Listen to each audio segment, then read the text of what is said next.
Hopefully this will be short and sweet. Get in the car. What are you gonna do? Terminate this pursuit. Dodge Charger, w którym szeryf rusza w pościg za Kowalskim w filmie Znikający punkt. Nie mogłem się powstrzymać przed rozpoczęciem serii z budową modelu od tej właśnie sceny. Charger, rocznik 1968, taki sam występował w filmie Bullitt i bez dwóch zdań jest to legenda amerykańskiej motoryzacji. Model tego samochodu będziemy budować w kilku najbliższych odcinkach. Z tej strony Tomek ze sklepu Actom. Zapraszam na film. Dzisiaj zajrzymy sobie do pudełka i przy okazji opowiem Wam co nieco o okresie narodzin muscle carów. Mam tutaj książkę, taką kronikę amerykańskiej motoryzacji. Jest to tom poświęcony latom 60., gdzie rok po roku mamy opisane wszystkie istotne wydarzenia na rynku motoryzacyjnym w USA. Nasz model jest z roku 68, ale cofnijmy się o 3 lata do roku 65. Jak nie trudno się domyślić, głównym wydarzeniem tego roku była premiera pierwszego Forda Mustanga, ale po kolei.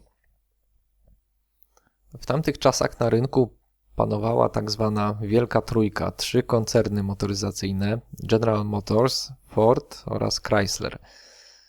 Czwartą siłą, która próbowała nadążyć za konkurencją, była nieco już zapomniana firma AMC, czyli American Motors.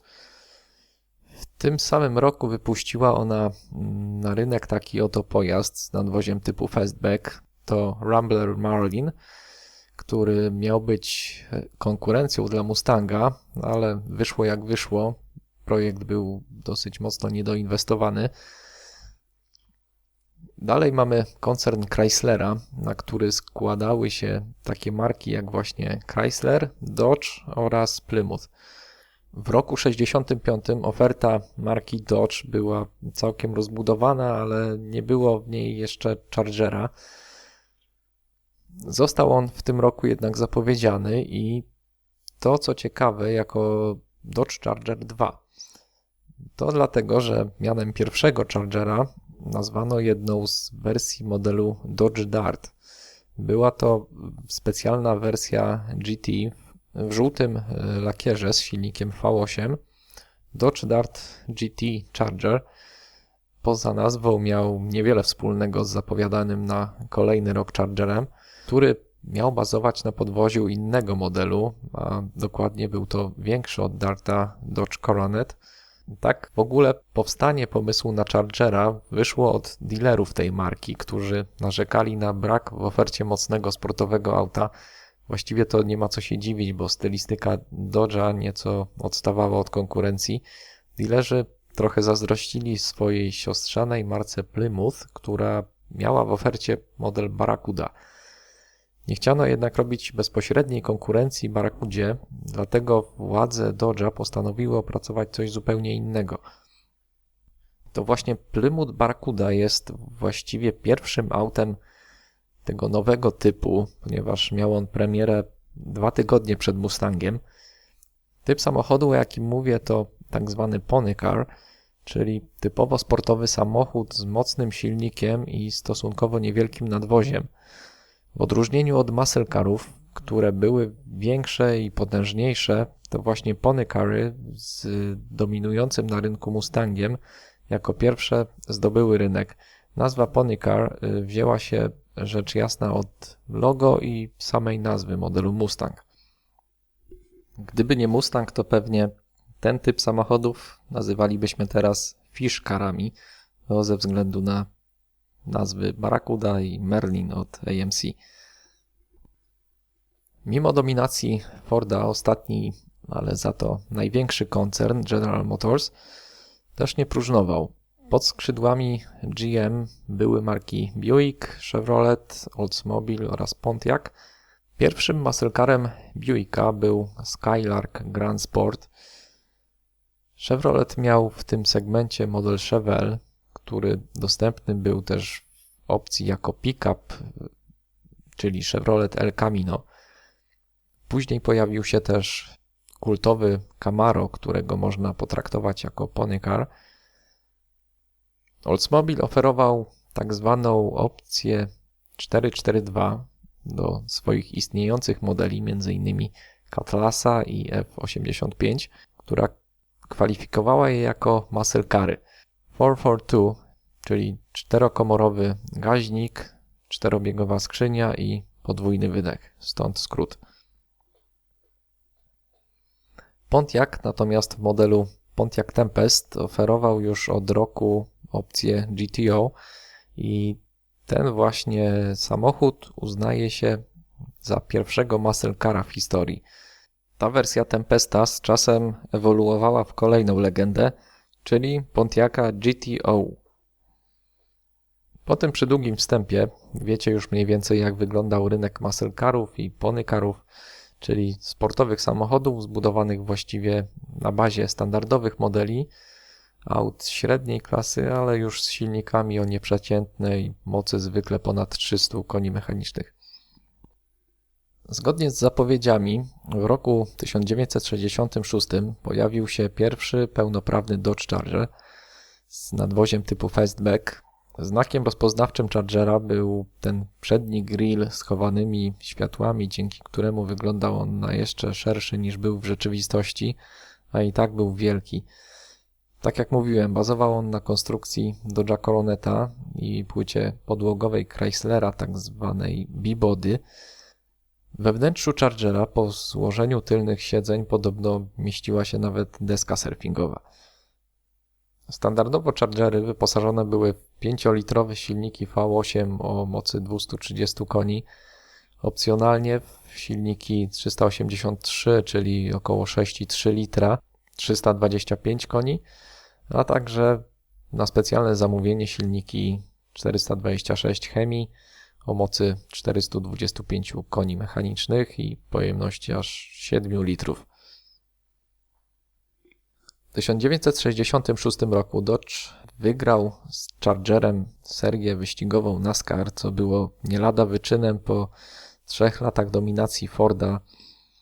Początkowo Chargera trudno było opanować na torze, pomogło zainstalowanie spoilera i właśnie ze względu na zasady wyścigów NASCAR Dodge Charger stał się pierwszym amerykańskim samochodem z zainstalowanym fabrycznie spoilerem. Była to tylko opcja dostępna w salonach, ale spoiler musiał być dostępny, takie były zasady. Po dosyć dobrym starcie na rynku kolejny rok był już dla Chargera niezbyt udany. Sprzedaż w 1967 roku spadła o ponad połowę. Zmiany w wyglądzie były niewielkie.